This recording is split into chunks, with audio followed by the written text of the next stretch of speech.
Hey everyone, it's time to tell more stories. 36th edition of Story Time, or at least what I'm calling it anyway. My name is Phil, and you're listening to The Lip. Here we are. It is November 14th as I record this episode, which will be my 183rd consecutive show. I hope that you enjoy it as I progress through this one. Now, I did make mention earlier when I said this is story number 36. Now, there is a little hiccup in that number, but for practical purposes, that is what this episode is going to be called because it kind of is what it is. Give you an idea to let you know that, well, story 34, the one that I did specifically on one subject, which was my bicep tear, I probably shouldn't have called that a story episode. And because I did, and I called it story number 34, it sort of threw off the whole number system that I've been using for stories. Because as I went back through my notes, it turns out that I did another episode that was actually story number 34. So realistically, 34 really should be 35.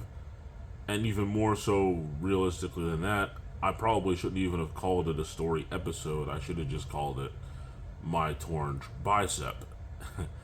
But I didn't. And so that's where we're living right now. This episode is going to be story number 36.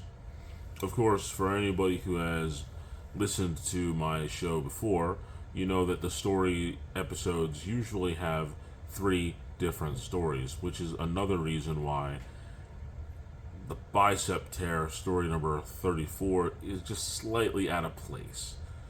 It just put it in the wrong spot. It just didn't quite work the way it should have. But that's where we are right now, any way you look at it. I will have to tell you this much, though. This piece of art that you're looking at right now is called Not Quite 90. It is the third of the Shape series that I've been using as my background for the last 3 episodes. Almost changed my mind and changed to a different painting, but then why would I want to do that since I was actually doing a consecutive order?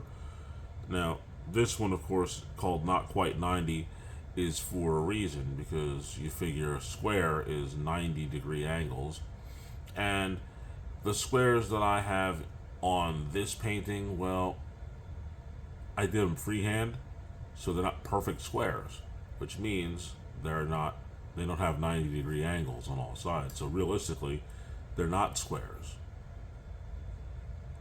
Thus the name. But having said all that, I think that story time this week will be fun, especially the one that I'm looking at that's going to be the main event of the main event. The biggest deal of the big deals when it comes to the episode that I'm going to do today. Can't wait to talk about that one because I find it fun. I find all these shows fun, but this story in particular, I find just over the moon. Considering that I've been fairly good at getting these last several story episodes to do exactly what I wanted to do, which is actually come up with some modern things that are going on in life and actually telling my stories that are happening in the now, as opposed to in the past, where most of my stories have come from. So I'm all for the fact that I got this to work the way that I did. Now it is time to fill in the blank. It's real simple. The question that has the blank that needs to be filled in this week is, what do you think of the weather? Well, what do you think of the weather? It It's November 14th, 2024, as I record this episode, which will be released on November 23rd. Admittedly, we kind of got cheated up here in the Northeast a little bit, and I'm all for it because the weather was fairly warm up until this week. Then all of a sudden, we got hit with reality. It's November. It shouldn't be 50s, 60s at this point in time. It should be slowing down, lowering the temperatures, and that's exactly what we've gotten. Last couple days, it's been in the 30s in the morning and just absolutely awful.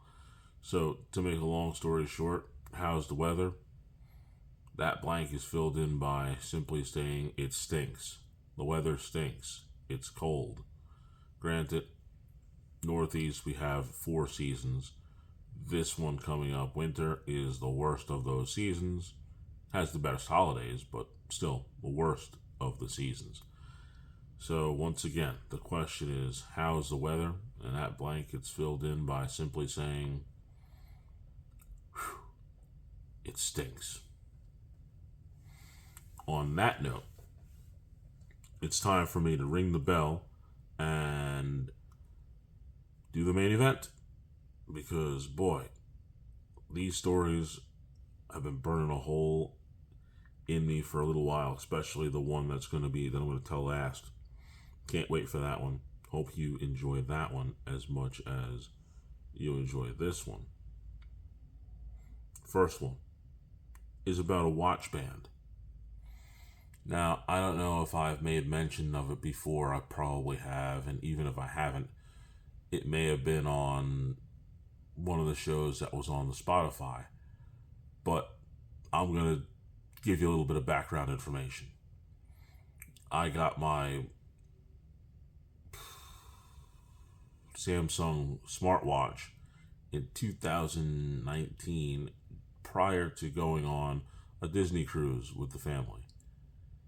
And when I got this watch, it had the band and it was all good. Of course, I made a tactical error by not removing the little plastic cover that was on top of the glass for the face of the watch. And I believe it wasn't until 2021 or 22, I finally said, you know what, I'll remove this the cover from the glass of the watch. Of course, in 2019, when I took a look at the watch, I saw a little blotch, and I assumed that, well, it's just the cover, the actual plastic that was covering the glass, and I just ignored it. And when I took that cover off in 2021, it turns out that that blotch was actually in the glass. So here we are in 2024, 5 years later, with this watch, and the glass has a horrible imperfection, so bad that you can't even see the battery power because it covers it up. It's a nightmare.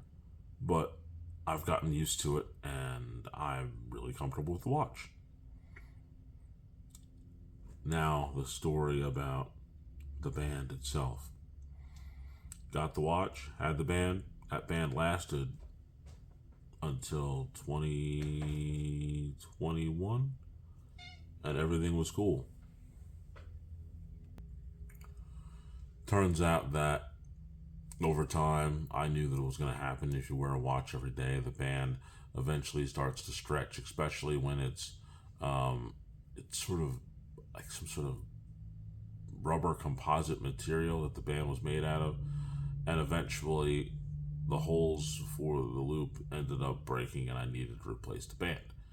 Fortunately enough, there was a second band in the box, and I threw that on. Unfortunately, that band was actually smaller than the one that was originally on my watch. So in order for me to wear it, I had to stretch that band out even further. Thus, that band only lasted about a year before it finally gave up. Now we're talking 2022. A few months down the road, I finally find a suitable, compatible band.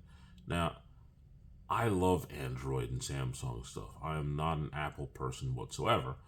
It turns out that if you have an Apple Watch, you can get a band pretty much anywhere. Everybody's selling bands for Apple Watches. They're all over the place. All over the place.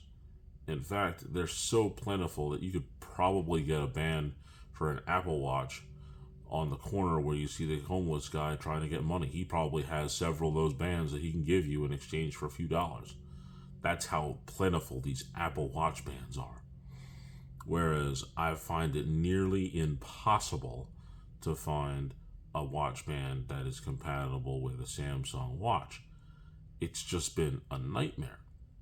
And when I finally found one, it was obscenely priced, but I bought it because I needed the band, and that was in 2022. That band didn't last very long at all. It probably lasted 6 months, maybe that long, because I got it at the end of 2022, and the band was broken. Maybe it lasted 8 months, because it was somewhere between October 2022 and I needed to get a new band by May of 2023. And at that point, I had been trying for a while at May of 2023 to find another band, because I didn't want to spend an over crazy amount of money. And I saw a lot of these bands were like $30 and $40, and I'm like, I didn't even pay that much for the one that broke. Well, needless to say, that's probably why it broke. Cheap band. And so, I allowed my watch to simply lay dormant for about, May 2023, 2024, and I got the band that I currently have in November 2024. So I let it lay dormant for about a year and a half, where I just didn't even bother, until finally I just got fed up and I said, I need a band for this watch. This is a part of my phone setup. I need that band. And I went to the usual suspects. Nobody knew where one was. Turns out I found a jewelry store in the Philadelphia Mills Mall that actually was able to customize a band for me. Guy said $25 and we'll make you a watch band. Perfect. I said, great. Went in there, told me it was going to take an hour for him to do. Come back, and the band was just fine. Oh, excuse me, a little tired. Band was fine. Liked the color. Didn't care what color. It was nice. It's a nice brown. Matches the watch. Makes it look good.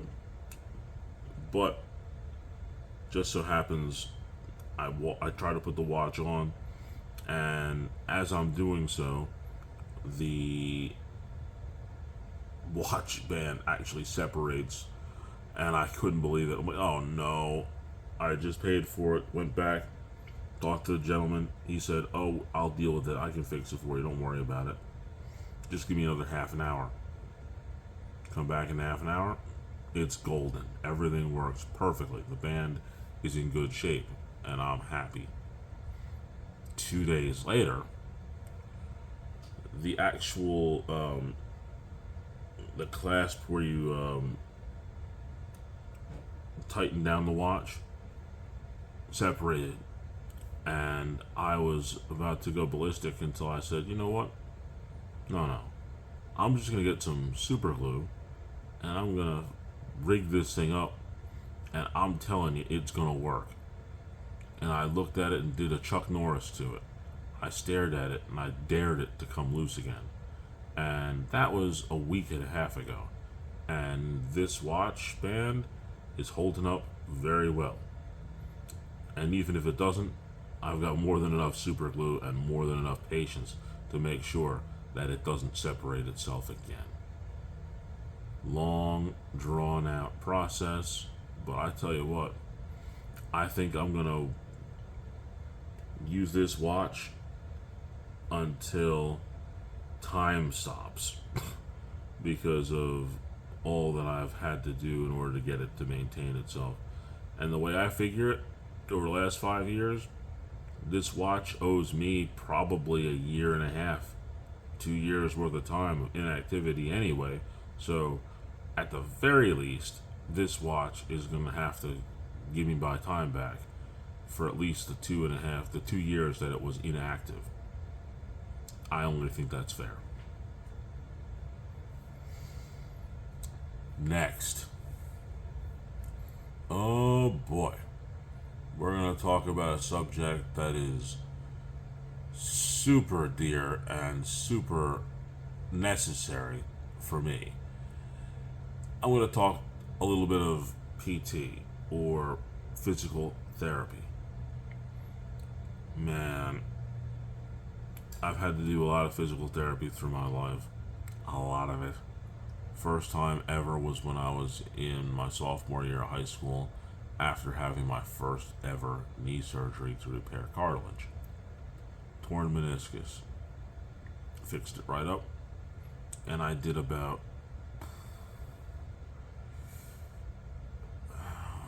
2 months of physical therapy. Had to relearn how to walk again. And eventually it did its job. Everything was good. Now, of course, I was a sophomore in high school and I liked to play sports and jump around, young kid stuff. So I had a setback here or there and had to go back into therapy and get things strengthened right so that it would work. Again, I had physical therapy for my second knee surgery in my senior year, but this was a little different. I didn't actually go to a physical therapist per se in a building dedicated to physical therapy. This time, I actually was able to talk to the doctor who knew the trainer at my high school, and I essentially went and did my physical therapy through him. He just simply guided me along the way and told me what I should do in the weight room. Of course, wasn't going to go load up the squat rack with 400 pounds and start doing that. No, he told me use the bike, use lightweight. He gave me some stretches to do, and then he would stretch my leg out in order to make sure that it stayed limber and that there was no atrophy in my leg. And when he felt like it was doing okay, he said, "Okay, now I want you to start doing a little bit more strength training." And of course, back in those days, I was still a little nervous, and I did a little bit of leg stuff, but it wasn't like I did once I got to become a corrections officer when I started deadlifting 315 for 5 reps, actually squatting again, and 200 reps on the leg press with 205 pounds. None of that. It was very light. We're talking maybe 30, 40 to 60 pounds with leg extensions and curls. That's the extent of what I did during the end of my physical therapy for that. Blew up my ankle in 2005, but of course I had to learn how to walk again, and that physical therapy was highly intense. These weight-bearing joints, which is what that ankle is, man, you just got to do so much in order to get yourself going. And the hardest part of any of this physical therapy isn't actually moving the joint, getting the ligament stretched, learning the balance, learning to walk, fighting through the pain in order to maintain what you're supposed to do. The hardest part of physical therapy is remembering this very simple thing. And it took a combination of physical therapists and my trainer back in high school to tell me this, and then it took even longer for it to sink in. When the doctor performed the surgery, he fixed the damaged part. Cartilage was cleaned up. The ligament was reattached to the ankle. The bone was removed from the broken bone was removed from the ankle. All the damage was repaired. It's fixed. You just have to mentally get over the fact that they had to cut in there and do that work. But it's fixed. So you have to remember that. Essentially, you gotta really dig deep into your mind, because that's the hardest part of physical therapy. It's not the actual motion of what you're doing. It's getting over that mental hurdle, because when you've hurt yourself in those ways, you just assume, okay, I'm going to be limited with this. But once you get to that point where your mind catches up to your body, your physical therapy is pretty much going to go smoothly. But sometimes it takes a little longer than others. Example, even after my physical therapy was long done for my ankle, when I did the injury in 2005, I had the surgery in October and started physical therapy in late November. And during that time period of doing the physical therapy, it was even harder than anything else. Like, the knee was one thing, but this ankle, it got me really bad, to the point where I was doubting a lot of being able to do, of what I could do. And prior to that, I was doing all kinds of crunches. In fact, to the point where it still hurts me to my mind to think about the one thing that I lost during that ankle injury. Was I would do 500 to 1,000 crunches at a time, and then at the end, I would then actually nip up, because I would just land right on my ankles and my feet, and I'd just take off from there. But once I had gotten the ankle healed up from the physical therapy, I never mentally thought I could do that nip up again, and haven't tried it since. Even still, 2006, the doctor said it was going to take about a year for it to physically heal all the way. And it was a year. Still had some pain here and there, because it's just what it is. But the one thing that I just didn't or couldn't mentally get over was I had a real hard time walking on uneven ground, just mentally, just for years. Not just for a year, but for years. I mentally couldn't run. I wouldn't even come close to doing anything that resembled a jog or a sprint. Never. Wouldn't do it from 2005, after the surgery, until, wow, long time. A very, very long time. 2016. So yeah, it was like a good, 2005, 2016. It was like 11 years before I could actually mentally wrap my mind around being able to put enough pressure on my right foot and ankle to be able to launch off and actually run. It took me 11 years. 11 before I actually got over that mentally. Which is where I'm at now with this torn bicep.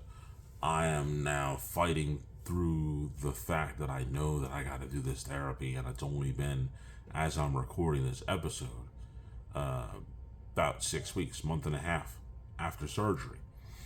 And there are things that I already in my mind have said, I'm going to avoid that. And the list of those things is, it's some fun stuff. And one thing for sure, I will never, and I'm just saying that just because I'm just not going to do it. I'm never going to move around that couch again. Period. End of story. It might as well be cemented and bolted down to the ground. I'm not going to try to move it again. Even if somebody's there to help me, I'm not touching it. Simple as that. Another thing that I've decided that I will not be doing is painful, because I actually wanted to start doing it, and that's bowling. That simple motion of trying to roll a bowling ball, you just gotta do too much in order to get your bicep to make that adjustment. And I don't know if I'm gonna be bowling, but truthfully, that's the mental hurdle that I've got to get over, because I've decided that truthfully, I want to do this physical therapy and I want to work this thing through. And I have a very specific goal in mind for my physical therapy. At the end of the term that I'm going to be doing it, I'm still going to have to do some stuff at home in order to maintain the flexibility of my new bicep. And as a result of that, the goal that I haven't discussed it with my physical therapist yet, and it's still a good 6 months off. So, in 6 months' time, I think it's achievable, but if it's not, it's not. The goal that I have in my head is I very much want to do one preacher curl by my birthday. One. And why did I choose preacher curl, not just stand up, just curl a dumbbell? Well, for two reasons. Reason number two is because if I were to do just a regular standard dumbbell curl, I would have to make sure that all the weight would be on that one arm. And that one arm, my right arm, the one with the torn bicep, would have to actually do all of the work. Now, if I were to do a preacher curl, that means I would be on the preacher curl bench. Both of my arms would be in a position to actually pull the weight up. So the bad one would still get a little bit of help from the good one. And that's why I've chosen the preacher curl. The second part of this is the fact that a lot of the videos that I've seen of people blowing out their bicep has actually been them doing preacher curls. So I believe that it's a mental barrier. If I could break that and go through and actually do a preacher curl, it'll probably get me over the hump and say, you know what, I think I will go bowling. You know what, I think I will throw a frisbee or a baseball, because I can do that one thing that I've seen people do, which resulted in the torn bicep. And that mental hurdle would be something that I would very much like to get over. And I personally would like to do that by my birthday in May. So like I said, it's about 6 months away, and that would be the greatest birthday present that I could probably get for myself in this scenario, was be able to do one solid preacher curl. Now, I know that the preacher curl bar typically weighs about 25 pounds, so mentally right now, I'm not putting a plate on there. I'm just wanting to curl the bar.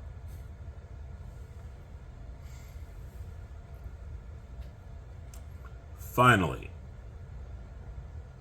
the main event of the main event. This is the whole reason why the bell rang for this main event, is because of this story. And let me see how I'm going to set this up, because I'm looking at my notes and I can tell you that I had a whole long, decisive way that I wanted to bring this up, and I tried to condense it in my mind because I wrote it all down not in my actual notes, but I wrote it down and just sort of spouted it out in my head and out loud in order to go through the fact that how I wanted to present this. Because in order for me to effectively tell this story, I have to give you some background information. And so I want to be very tiptoeing on eggshells as I give you this background information, because there's some stuff that I don't want to get into too deeply, but I have to touch on a little bit in order for this to make sense. And I think this is the way I'm going to do it. We're going to start by saying, I don't know how or what any other agency of law enforcement sets up their use of force policy. I don't know. The only one I know is the one from the Department of Corrections from the Commonwealth of Pennsylvania. Their use of force policy essentially is probably public record, I imagine. But I still don't think I want to go too deep into it. I will say that there is a force continuum and a mandate for the use of force. And I'll go into that. What we as corrections officers are allowed to do to an inmate in situations where they are being unruly is defined as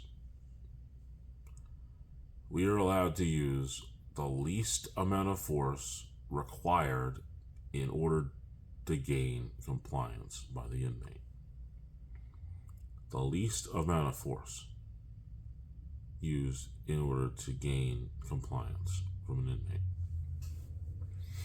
And we have the tool called the force continuum, which we utilize in order to determine how much force we have to use in order to gain compliance from the inmate.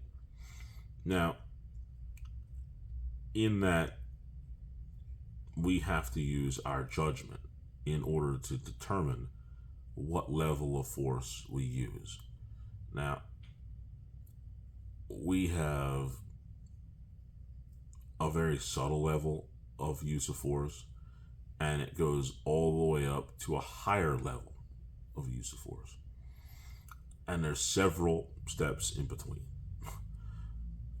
And that's where I'm not necessarily comfortable with going over all of those steps that are in between, because, well, frankly, for the story's purposes, I don't need the ones in the middle.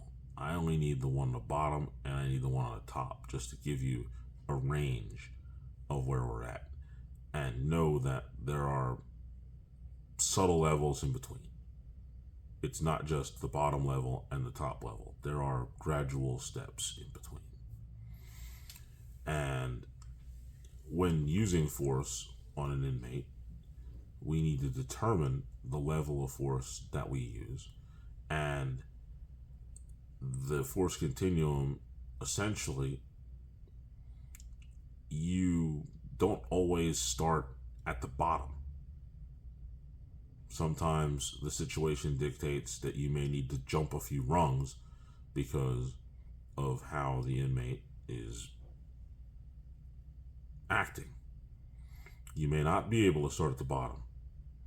You may have to start at the rung above that, or even the rung above that, in order to begin to make the inmate comply. I've never been in a circumstance where you've had to go all the way to the top of the force continuum in order to stop an inmate. And hopefully none of my fellow officers who are back at the jail that I worked at will have to either. But having said that, the very first level, and it's so simple and it's so subtle, it's the lowest level of use of force. It's simply a show of force. It's just what it says. Simply being in a position where you have the ability to make an aggressive move, but you don't have to. But you're showing the inmate that, yeah, something's coming if you're not careful. Comply. That show of force can be done with one officer just grabbing his pepper spray and shaking it. Because one of the lowest things on the force, on the use of force, is actually using the pepper spray. That's like the bottom level. Really, it is. But just shaking it is a show of force. Showing the inmate, yep, okay, I'm getting it ready.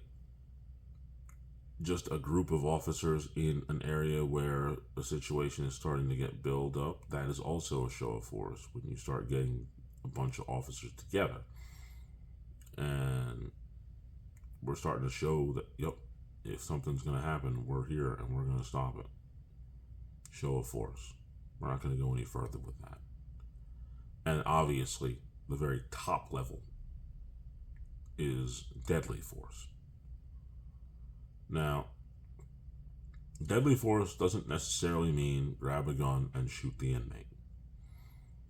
Because obviously, it would be a poor idea to have weapons, firearms, in general population with the inmates, because the possibility of losing said firearm would outweigh the necessity of actually using it.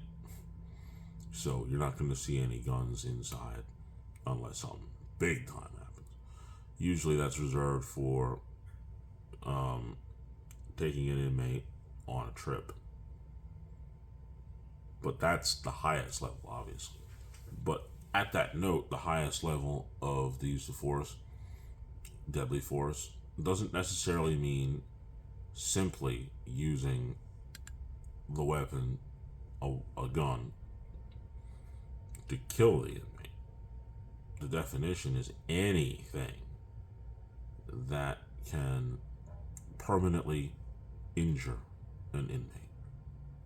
That is deadly force, by definition of the Department of Corrections, if I were to write a report. Example: inmate X was highly aggressive towards Officer B. I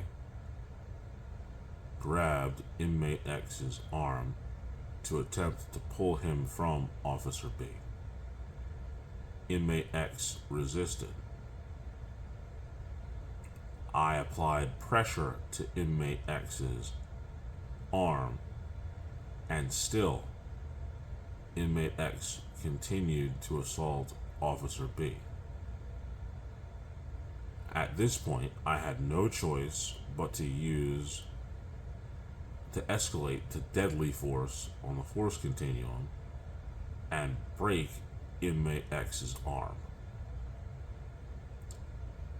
That's essentially how the report would kind of look. Roughly. Not that I've ever had to do that, because I haven't. But that's kind of how it would look on the paper. Because me breaking inmate X's arm would create permanent injury. That would be defined as deadly force. Now that I've said that and given that explanation to what the lowest level looks like and to what the highest level looks like, here's the story. It took me a roundabout way to get to the story, but I needed to explain all that to get to this. So bear with me. I'm at Walmart. You know, it seems like it would be best for me just never to go to Walmart, it seems like. Because nothing good happens at Walmart. Nothing. Nothing ever. I've got another story about another Walmart incident, but this is this incident. Because it seems like Walmart is just brings the worst out of people. It just does. But here I am. I have 2, 3 items. Now, granted, this is happening at a point where I'm still recovering from the bicep tear. This is only a few weeks ago. It was in October. So we're not talking about July, before I hurt my bicep. We're talking post-surgery. I'm standing in line holding 2 items in my left arm, which is my good arm, because I can't carry it in my right arm. And I'm ready to leave. I'm at the self-checkout area. Wouldn't you know that this guy decides to pull his cart up with, I don't know, 3 or 4 things, and he angles the cart as if he's going to cut in front of me. Now, mind you, anybody who's ever been in a Walmart knows that there's that path between the registers and the clothing area where people have to go through in order to try to make their way. And a lot of times, if there's a long line, the people who are on the line have to like sort of curl or bend the line so that people can walk past them. That was not the case this time. There actually was no long line. There really wasn't a long line. It was just me waiting, and the 4 registers or 6 registers, how many of them there are, I don't know, can't remember. And the guy who was trying to cut me. There was no mob of people behind us trying to move in either direction or try to get in the line. So there's literally no reason for this guy to have put himself in a position to sort of cut me off. Now, at this point in time, I'm realizing that that's exactly what this guy is trying to do. And my arm is really, really hurting right now. And, of course, my back is bad. So there's really no way that I can defend myself against this guy. Because he's around my size. So, healthy, be an interesting little battle. What did I do? Well, I went back to my training as a corrections officer and found myself going through the force continuum.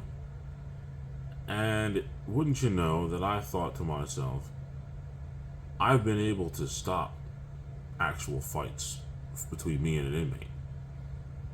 I did it like 4 times, where I could have, maybe 5, where I could have actually probably gotten into a fight with an inmate.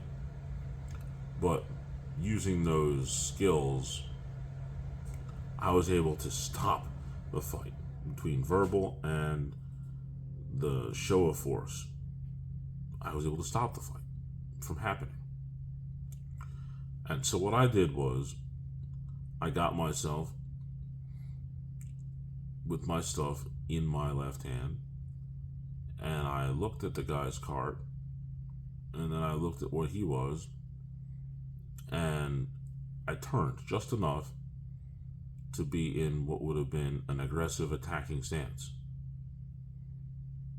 Not full Muay Thai, but definitely an aggressive position. Now you gotta remember, with my brace on, I couldn't pull my right arm all the way up in a way to sort of keep my hands up and cover my face. My arm would not bend that way with that brace on. So I positioned myself in such a way where it's like, okay, if you want to try it, you're gonna have a problem. And immediately, the guy looked at the way I was standing and looked at me looking at him, and he quickly just sort of backed his cart up a little bit. Show of force. It worked perfectly. Had to do nothing, and that guy literally lost a poker game to a guy who was only had pocket twos in his hand when he had an entire royal flush. Because I don't know about you, but I can promise you that even at this stage right now, as I'm recording this, November 14th, 2024, I can't make a full fist. The ligaments in my hand will not allow my fist to close, so I can't make a full fist. Even if I wanted to fight, I couldn't. My back and hip are just off. They're terrible. I just can't. If I wanted to, no, I couldn't even if I wanted to. Because I just don't physically have the tools to do it. Yet, because I did the show of force, I was able to play poker with this guy. Like I said, I had pocket twos, and he had, after the river card turned over, he had a royal straight flush. And I'll even go one step further. Not only did he have a royal straight flush, he had the royal straight flush of spades. He was shining. He was going to beat me. But the way I looked at him, he thought that, not a chance. I can't beat him. And he folded. I'm glad that he did, because had he not, there literally was nothing that I could do to stop him. And that's the funny part, because even at this point in my physical therapy, probably wouldn't be able to stop a 4-year-old. But gotta love that force continuum. Gotta love that training. Gotta love the ability. If I had to de-escalate the situation, I would probably be able to do that too. Because that training from the Commonwealth of Pennsylvania will probably get me out of situations that I could easily find going sideways. But that's the end of the main event. And without a doubt, I'm going to ring the bell and move on towards the next phase, which is going to be the Spear of the Week. I'm going to go there before I go to my football picks, because this story goes right into the Spear of the Week. Needless to say, it's this guy from Walmart. He's absolutely the Spear of the Week. There's no doubt. It could be anybody else. I mean, why would you think that it was okay to try to just cut somebody in line?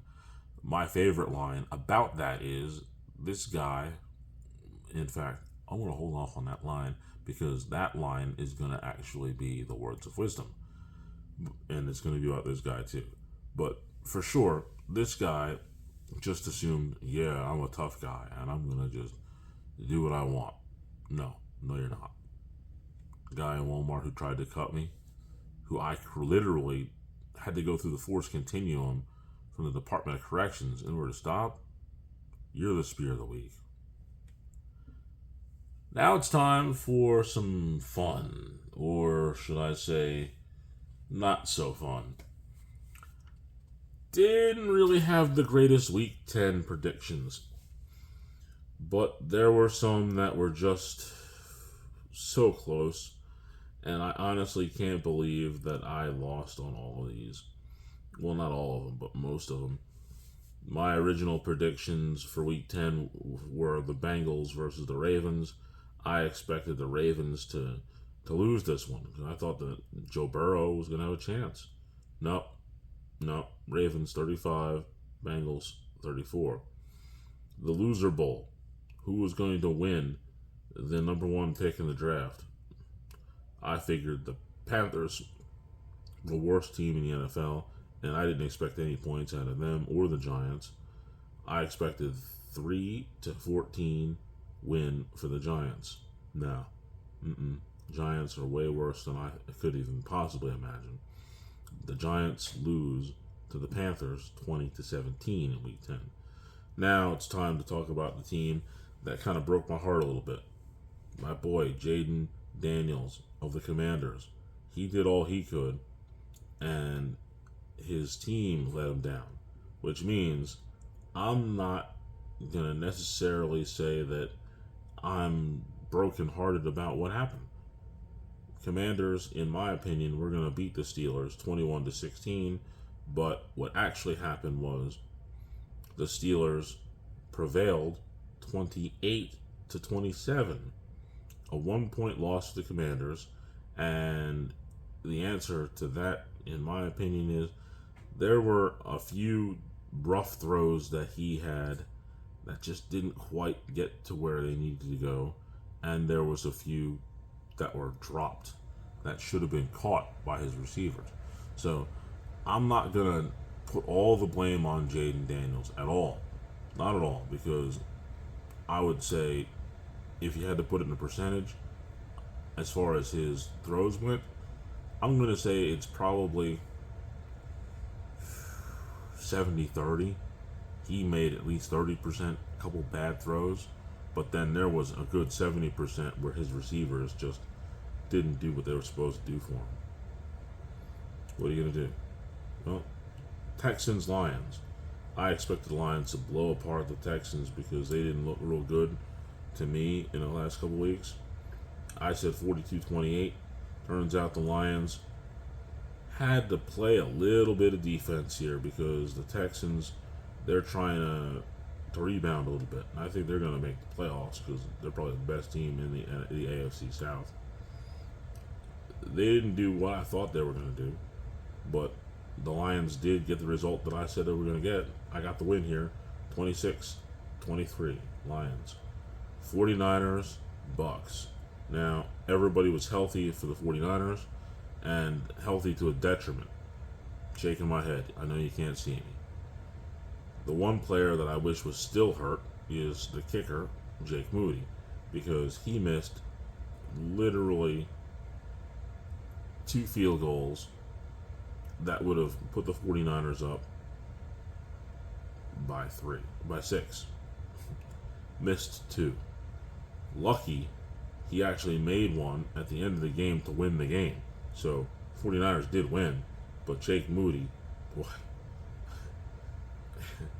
Deebo Samuels had some issues with him too. The guy they fought real hard, and the kicker literally almost lost in the game. 49ers win 23-20. That's the only good part about it. Now, in week 10, I ended up having a negative week. That's why I like to pick 5 games, so I'm going to either be a winner or a loser for sure. And this week in week 10, I was a loser. I won 2 games and I lost 3. My record is still above water, so I'm going to really need some help in week 11 because right now I'm 29-21. But next for week 11, I've got some picks that are hopefully going to work out in my favor. As I record on the 14th of November, the Commanders, who I'm so high on, are playing the Eagles, who I have zero faith in. A team that I expect when the big game comes along, they're going to show their true colors. And that is that their defense is going to be exposed again by another team that can run the ball up the middle and more so can catch them on those edges. Because those corners, Eagles do not have good corners, and I expect them to do what they do, and that is lose against a quality opponent. And that quality opponent, them Commanders, are going to take the lead of their division. And I expect somewhere 24-17 Commanders. Real tough game. Packers, Bears. The Bears, or I said it wrong. The Bears, 20-10. I think that they're a team that's sort of floating around on a bubble. I don't know if they're going to make the playoffs this year, but I do know that they're actually a pretty decent team. They're a kind of team that you don't want to see on your schedule because they can catch you if you're not careful. And I think the Packers, they're sort of on I can't really call it a sophomore slump, but maybe you kind of can. It's Jordan Love's second year as the starter, so, and I think that he's not regressed, but he's sort of leveled off a little bit. And I honestly think that it's probably they have a better chance of losing this game than they do of winning it. And I'm not saying that the Bears are going to just run all over them. I think that Jordan Love probably throws 2 interceptions, maybe fumbles once, and the Bears don't necessarily win the game, but the Packers lose it. Chiefs, Bills. I hate the Chiefs. Let's start with that. I really do. I'm waiting for a vortex to open up south of heaven and suck them in. Since the likelihood of that not going to happen, I hope that the Buffalo Bills tear them apart. But I expect it to be just enough. I see the Bills beating the Chiefs. Hopefully, the Dolphins get to crack that champagne at 72 team. The undefeated Dolphins, only team to ever do it, Super Bowl champions. I hope that they get to crack the champagne this week, week 11. And Bills 38, Chiefs 30. Texans again. They're playing the Cowboys. And there is no greater disappointment in the National Football League than the Dallas Cowboys. There just simply isn't. And that's why I expect them in their home stadium to lose a close 24-21 game to the Texans because the Texans are simply better. They're just better.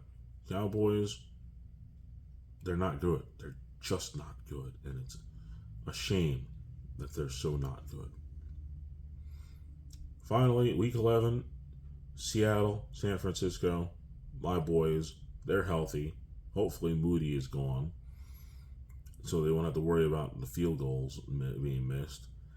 So I expect the 49ers 28, Seattle 13.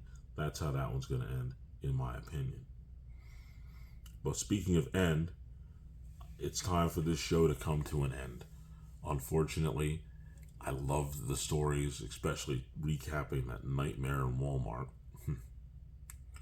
What can I tell you? I will say this. The words of wisdom definitely are going to come from our go-to, that guy. And I've used these words of wisdom before, but he needs to learn them, and he needs to learn them quick. What I've got for you is, of course, I need you to subscribe to this YouTube channel at Phil the Lip.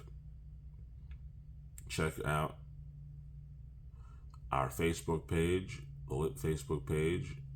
There's always room for one more. Join us.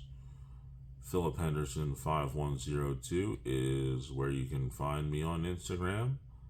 And I'm out there on X somewhere, as I like to say. Somewhere. Wow. Enjoying this stuff. I know that Thanksgiving's coming up pretty soon.